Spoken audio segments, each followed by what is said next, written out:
Hello and welcome back to Something Z, and welcome to If Naruto Had the 8 Tails Part 2. Last time on the What If, Naruto, Sasuke, and Sakura officially became Team 7, and after some time they were assigned a C-rank mission, which was to bring a bridge builder back home. But after being jumped by 2 tuning level ninja, Team 7 learned that the mission is actually a higher rank than they were told. And after some time, Kakashi fought a shinobi named Zabuza, and at the end of the fight, Zabuza was killed by a masked shinobi, and Kakashi was knocked out because he overused the Sharingan. Then Kakashi was taken to the bridge builder's house to rest. Okay, so now that that's out of the way, let's jump into the video in 3, 2, 1.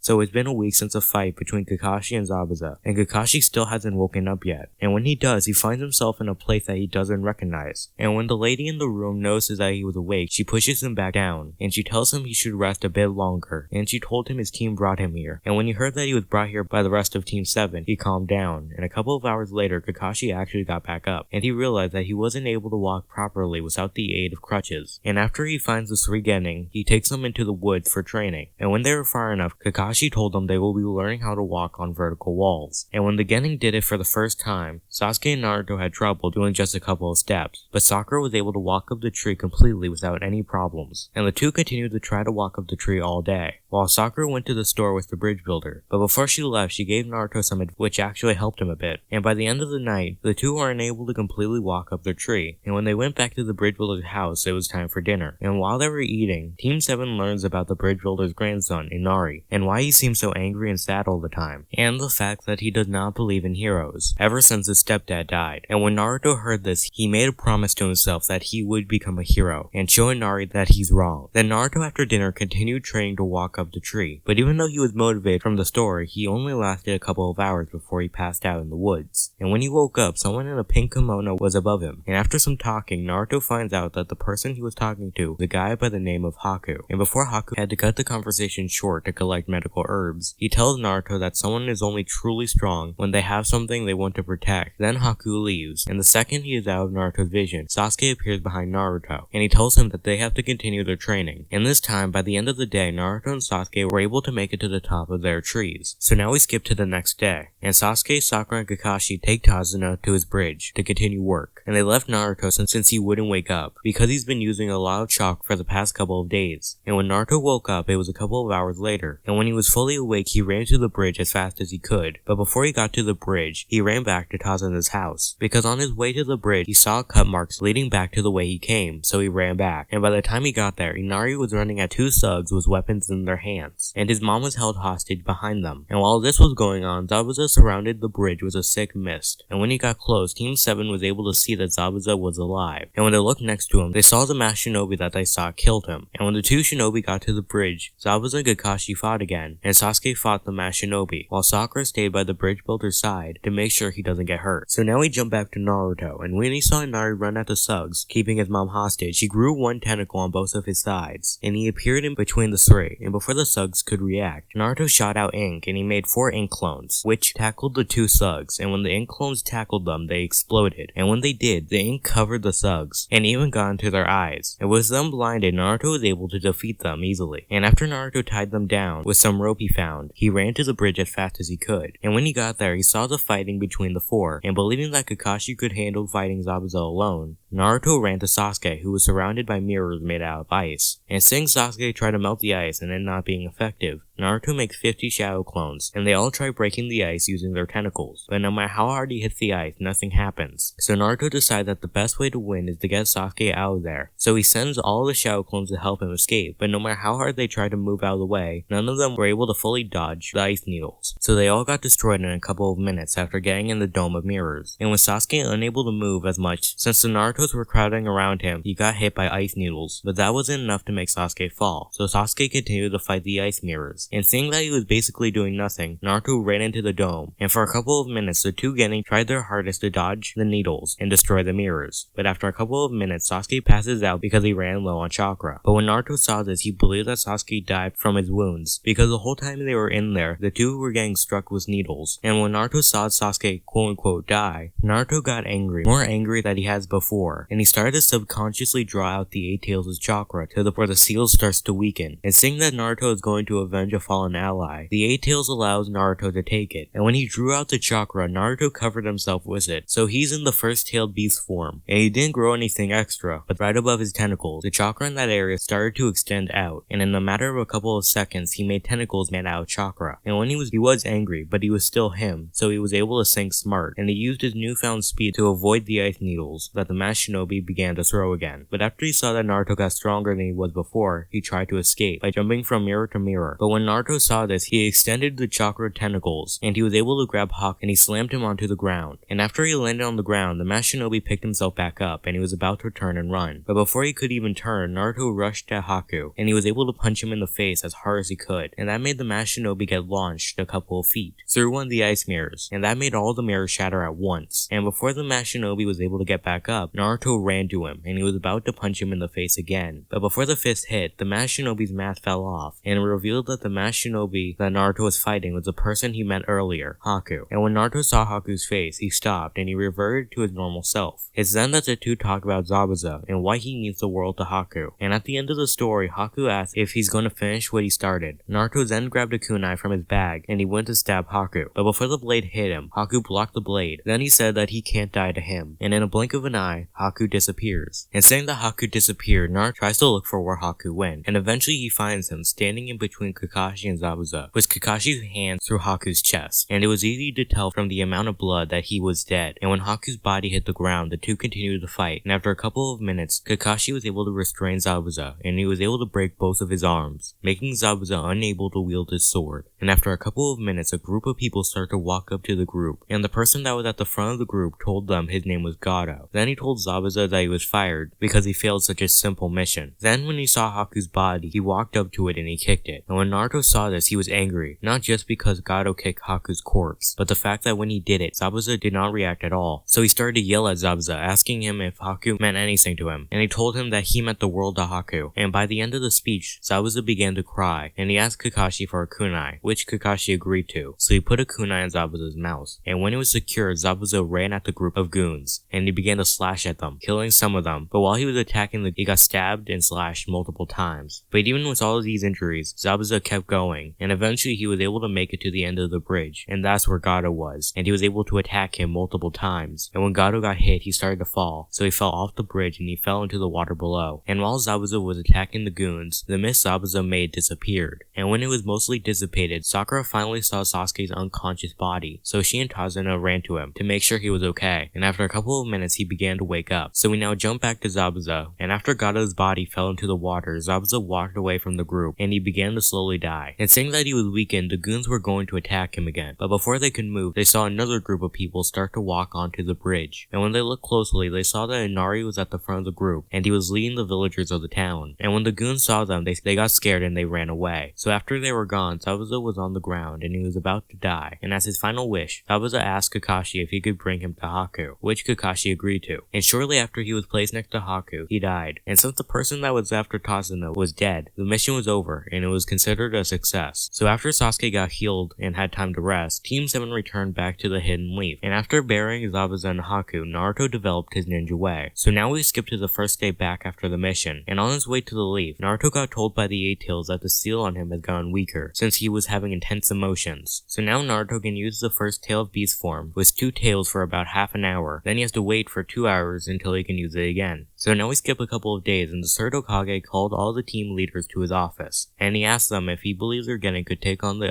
upcoming tuning exams. And Kakashi, Asuma, and Kurenai told him that they believed that their genin could handle it. And while this meeting was happening, the same things happened with Konohamaru, so he's currently being held up by his collar by a foreign shinobi. So seeing this, Naruto ran at the shinobi holding up Konohamaru, but right before he was able to get to them, Naruto tripped. And in the end, Konohamaru got saved by Sasuke, who was in a nearby tree. But before it could escalate to an actual fight, another foreign shinobi appeared, and he told the group that he was sorry for his teammates' actions. Then the two walk away. So now we skip to the next morning, and when Team 7 meet up, Kakashi tells them about the Chunin exams. And when Sasuke and Naruto heard this, they wanted to participate, while Sakura on the other hand didn't want to, since she believed that they will be taken down easily. But after some persuasion from Naruto and Sasuke, she half-heartedly agreed to participate as well. Then shortly after she agreed, the meeting ended, but right before they left, Kakashi told the three that the exams will be in 1 week. So now we skip to the end of the week, and during that week, Naruto trained his taijutsu with his new form, as well as his different clone jutsus. So now we skip to the day of the exam, and when the three Genin make it to where the exams were supposed to take place, they see that the hallway is full of examinees, and when they look at the door of the exam room, they see two people standing in the doorway, and they aren't allowing anyone to pass. And after they arrive, Team 7 wait for a couple of minutes, and after a couple of minutes, a fight is about to start between an examinee and a person in the doorway. But before it could escalate to an actual fight, a person in a green jumpsuit and bowl cut gets in between the two, and he diffuses the situation. The person in the jumpsuit then looks at Sasuke, and when he sees him, he walks up to him and he challenges him to a fight, which at first Sasuke declines, but hearing this, Naruto challenges them instead, and the person with the bowl cut accepted, so he brought Team 7 to a nearby arena, and immediately after the fight began, Naruto got defeated, even when he tried to use the 8 Tails' chakra. And seeing Naruto easily defeated, Sasuke walks up to Rock Lee and he accepts his challenge from earlier, and when the match began, Sasuke activated his Sharingan, but even with his Sharingan, he was easily beaten. But right before Lee could deliver the final blow, a poof of smoke appeared, and when the smoke disappeared, there was now a giant turtle, which, to Team 7's surprise, makes Lee stop in his tracks. And when he lands, he runs to the turtle and he says he's sorry. But just then, another poof of smoke appears on top of the turtle, and in that smoke appears a person that looks like a more grown-up version of Lee. And in the span of a couple of minutes, the grown man punches Lee for using a forbidden technique. Then he goes to hugging and crying with him, and being uncomfortable with the situation, the three Genin try to leave. But before they could leave the room, they get noticed by the older man, and he tells them that he is Lee's sensei, Guy, and he's Kakashi's rival. And after they talk for a bit, the two leave, and shortly after that, the three go to the actual exam hall. So now we skip to the actual exams, and everything that we skip is the exact same as how it happened originally. So now all the Genin went into a room filled with desks, and they were placed in a way where they couldn't be with their teammates. And when everyone was sitting down, the main instructor gets out of his seat, and he stands in the front of the room, and he tells everyone the rules of the exams. And when he was done explaining the rules, the examiners gave all the examinees a test. And by the end of the test, Naruto was able to get a couple of the answers, but he still has around half of the questions empty. And since Hinata knows that Naruto can do this on his own, she doesn't even try to show him her paper. And when the test ended, the main examiner got up and he walked to the front desk. Then he told them to put their pencils down, and he told them there will actually be a tense question, and if one person fails this question, the whole team will fail, and they will be permanently banned from taking the exams ever again. But after he said this, he then told them there was a way out. If they decide to quit now, they will of course fail this year's exams, but they will be able to come back next year. And after around a minute, the people that wanted to leave left, and when the main examiner believes that they all left, he says it's time for the final question. But instead of saying a question, he just says that they all passed, since the question was, would they still try, even if they know they could fail, permanently. So now Team 7 has made it to the second phase of the exams, and this is where I'm going to leave the what if. I hope you enjoyed it,